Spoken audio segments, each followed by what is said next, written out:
Au nombre des prérogatives de puissance publique dont bénéficie l'administration figure le droit d'exproprier.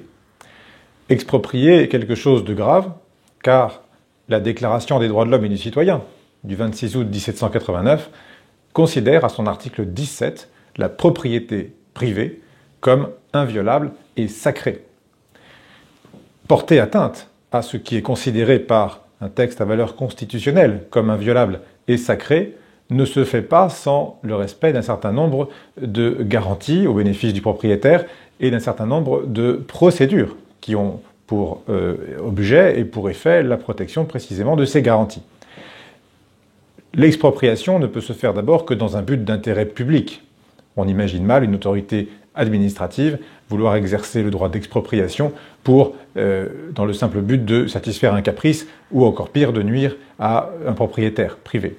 Bien évidemment, l'autorité administrative agit toujours dans l'intérêt public et à travers une décision d'expropriation, on doit avoir d'abord fait déclarer d'intérêt public une opération conduisant à l'expropriation, et si d'aventure l'intérêt public est absent de cette décision, le tribunal administratif peut parfaitement annuler l'arrêté par lequel un projet aura été à tort déclaré d'intérêt public.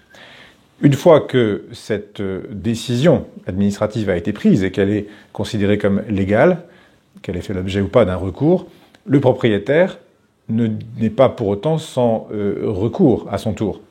Et il peut contester non plus la décision d'expropriation en elle-même, puisque l'intérêt public est considéré comme acquis.